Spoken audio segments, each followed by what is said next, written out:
lokumu ezonge pa ya nzambe na opportunité apesi biso susu na pokwa lelo toya na présence na ye.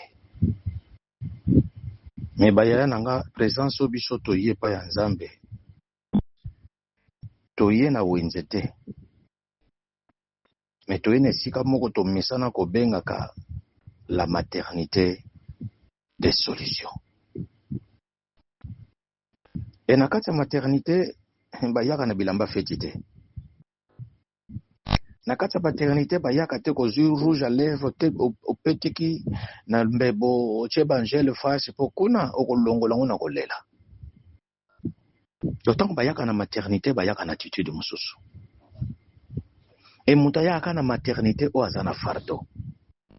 O azana eloko moko o azana ngo besoin. Esengeli aza azwa o azozela.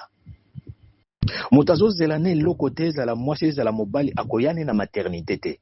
Oya kosala nini?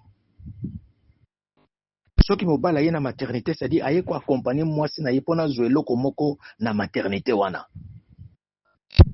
Et mutu ça yaka na maternité pour un objectif. Recevoir quelque chose. Ce n'est pas pour perdre. Jamais mutabi makananda kuna ya zo na maternité azol bakendeka na kena maternité kuna na ko perdre nanga na ko gagner le côté. Jamais.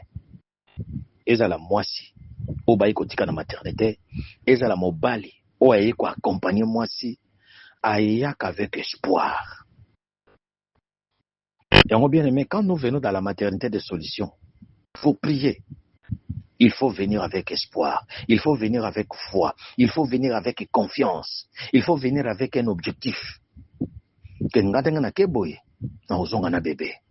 Kengatanga na keboye na ozonga na solution. Tindenga na keboye na kozonga maboko pambate.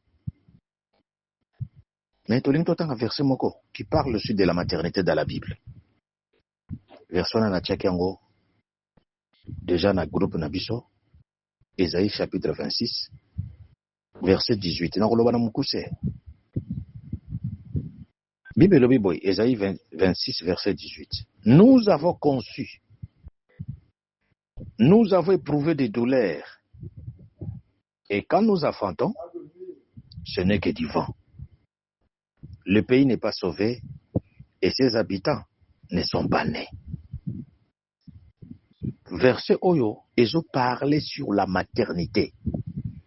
Et notre exhortation est appelée à titre de maternité. Thème nango maternité. Et andeka na lobi que na maternité bayaka na veste te, bayaka na babi de fête te, bayaka te olatili biso goudir, olatili biso talon, ozo denda. Kuna muta kwa ko denda te. Ayaka avec simplicité. Aobosa na ke bazalaka na soutien. Aobosa na ke balata ka sous-vêtement parce que akoiko ya jamais na maternité na sous-vêtement. Aobosa na ke sika na zokende kona mibali bazalaka.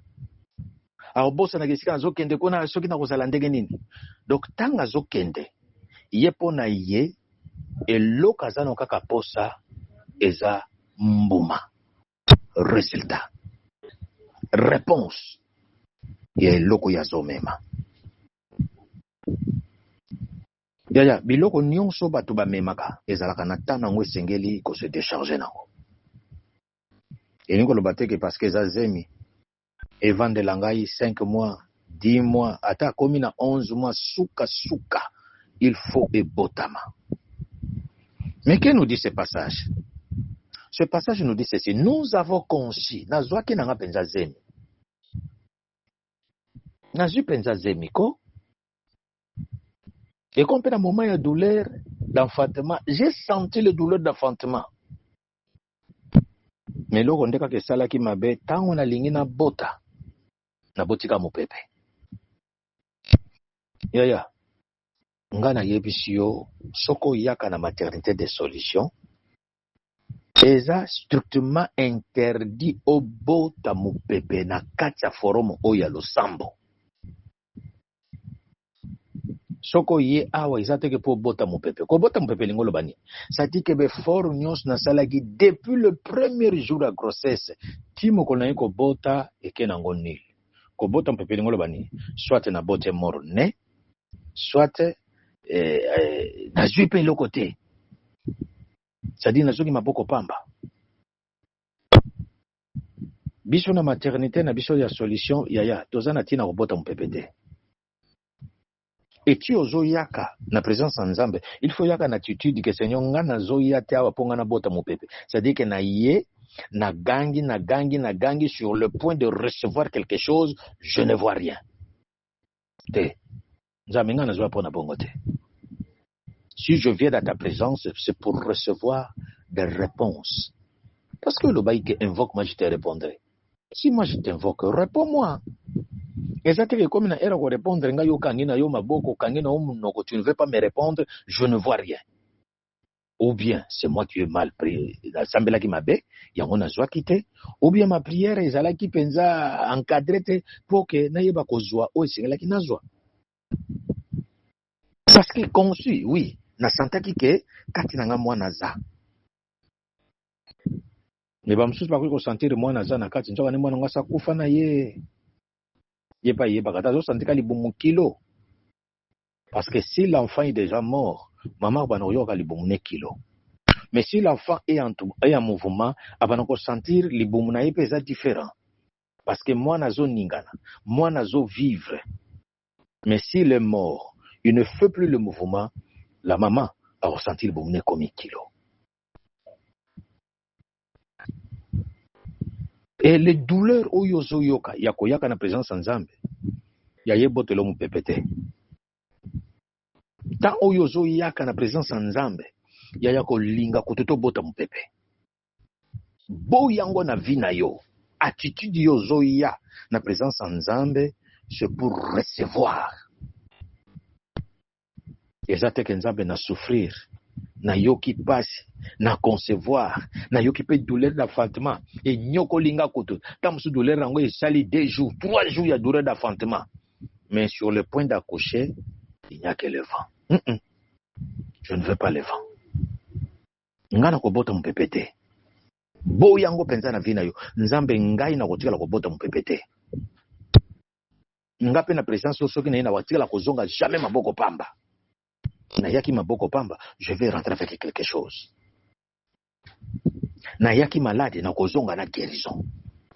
Na yaki pauvre, je vais rentrer riche.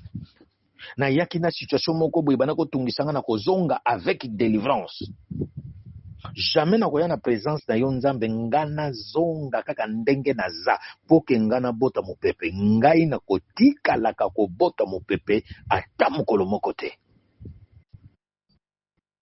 So ngana zo na présence parce que je sais que tu existes. Je sais que tu es capable. Je sais que tu as des possibilités. Tu as aussi la volonté. Ya kosala ke ngai na recevoir ce que moi j'ai besoin. Nzamba lobaki eloko nyonso bino boya kosenga epai nanga na kopesa bino, même les extrémités de la terre nga Nzambe naza na makoki ya kopesa bino. Et si mon Dieu a le pouvoir de me donner les extrémités de la terre, comment kaka eloko ngai na concevoir ke nazokende epai ya papa nanga na kosenga ye boye, et à la fin nga nabota mopepe nga kobota mopepe te na maternité na nga na kobota mopepe te. Bamusu bapota mopepe po nini? Attitude ya ye nango. Bazo yebisa ye pusa ya lingi kopuse te. Mama sala effort pousse po mwana mutu yeyo ya bo ya kangi makolo. O perdre. Yango bien aimé soko lingi na kati ya maternité oyeba kobimana eloka malamu. Soki omoni moto azosunga yo pono bota ayebisi yo mama pousse. Koloba teke nga na lembi nanga. Parce que soki olembi, yo moto koperdre ye te. Ngai on azo dirige na biso ya bondela poussa na présence en Nzambe. Yo lobi nga na ensemble na ngate na yo kaka bango. C'est toi qui vas perdre. Ezangate. Ngata na zo aider yo ou avancer de la manière que nga na zo aider yo Nzambe ba ko aider nga na situation nga parce que nga na zo aider yo ou avancer, na zo pistonner yo, na zo pousser yo kende. Ndenge nga na zo ko pousser yo, Dieu aussi akosala na ngambo na babi celui qui arrose, ye muka kozala rosé. Soki nga nazo yebisa yo pousser yo boyi, mais nga nzambe yebisa nga pousser, moi j'avance. Bien-aimé, il faut toyeba attitude nini senge toyaka na maternité en Nzambe. Il faut toyeba comment esenge to se comporter na maternité. Na maternité kuna zaka capricité. Oyo soko zaka capricieux, to zaka capricieuse. Esengele suka na ndako na yo parce que na maternité, olo bataki yo za mobali, okobotsa ngate. Ya, ina yo na mwana no boko risque bokufa. Donc il faut avoir l'attitude, il y a humilité dans la maternité. C'est alors okozwa et loko yozana koposa. Il faut avoir l'attitude, il y a collaboration. C'est alors okozwa et loko yozana koposa. Mais si tu ne veux pas collaborer avec la personne avec l'aide accoucheuse, avec la femme sage, yaya, tu n'auras pas ça. Okozwe lokote. Et que ça, la melon dengue balobi, ah ouais, sur le point d'accoucher, il n'y a que le vent. Mais j'ai senti les douleurs. J'ai conscience aussi. Na conceva qui. Nga mona senti que oui, j'aime yango yango.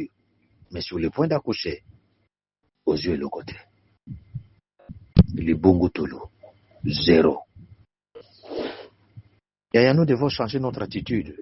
Quand nous venons devant la présence du Seigneur, il faut oser la attitude, moko ya humilité, na attitude ya collaboration, na attitude ya écoute, na attitude oso ba yebiso sala likambo esala, so beso mama kitana na étage sala ma baturu sala yango po bazana besoin, mana zo position de façon que ba accueillir bien. Esengeli biloko na nyonso ba deko na tozala nango. Tokota na bozindo te tozo survoler kaka parce que tozana matanga muke ila fali to bondela. Et on a le exhortation sur la maternité. Ce qu'on a na maternité na lulendo ya ko perdre. Na maternité ba yaka na lulendo te. Ba yaka te po balakisa baninga ke ngande moto na yebo denda. Kuna ba denda kate. Kuna ezala kaka boye. Soko yoka boye te, mosusu kuna zo finga zo lela, mama na kufie, ndenga ntezabwe na kobota lisusu te, metanga kobota bosa ina yetu asiwana nyonso. Kuna bayaka na lolendo te, bayaka na fierté, mais bayaka dans l'humilité, bayaka na komikitisa nyonso, bayaka te ke o milaksa soki nga na sa mwasa ministre te, kuna na ye komikitisa na ye lokola mutu nyonso, po ke nazwa eloko nga naza nango posa. C'est dans l'humilité que oui ko zo eloko yoza nango posa yaya. Eza te ke yo ye na lolendo, oye po milakisa, o tikala kozwa te. Au perdre. Esika nyonso ebanayi kopesa kaka mopepe. Sikete kobanda sikoyo. Obota lisusu mopepe te. Obota iloko yoza nango posa.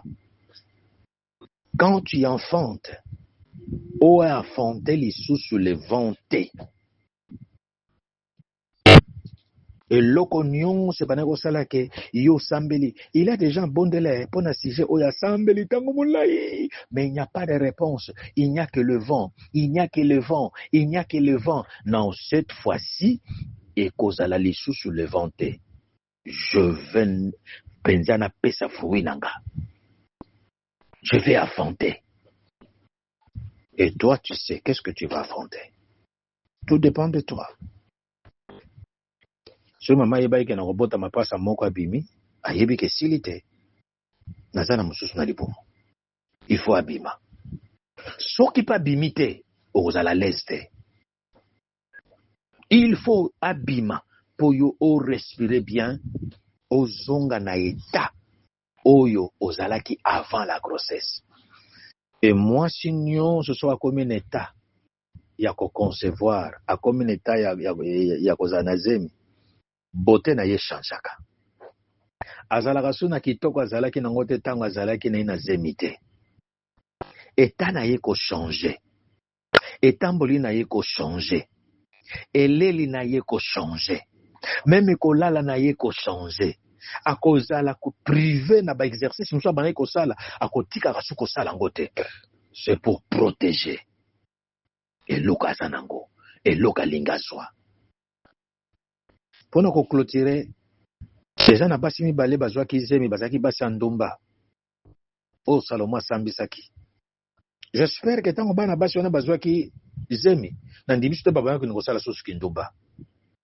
So basaki na besoin moi na faut ba protéger moi na pa yebi que so ko sala kindumba na ko sala kindumba na zemi ngi ko bima nango pour protéger mon enfant na kati nzela wana. Ça dit que pour nous protéger loko izanongo motako ipe ko se priver na makambo susu.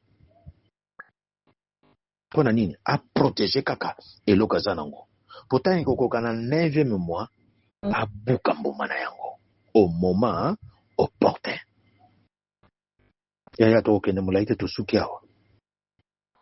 Nalingi sikotala nano. Ce que toi tu as conçu. C'est que tu as ressenti le douleur de l'enfantement. Tu l'as enfanté? Si oui, est-ce que c'est là qu'il faut oui? Ou il y a là qui n'ont pas ça? Ou bien il y a qui n'ont pas mon pépé? Ce que c'est là qui mon pépé, j'ai décision d'or un enfant n'a quoi enfanter les sous sur le venté. N'a pas n'enko bota et l'okonga n'a zanongo pour ça. Chaque fois qu'on a une maternité des solutions, il faut n'azwa et l'okonga na yeli.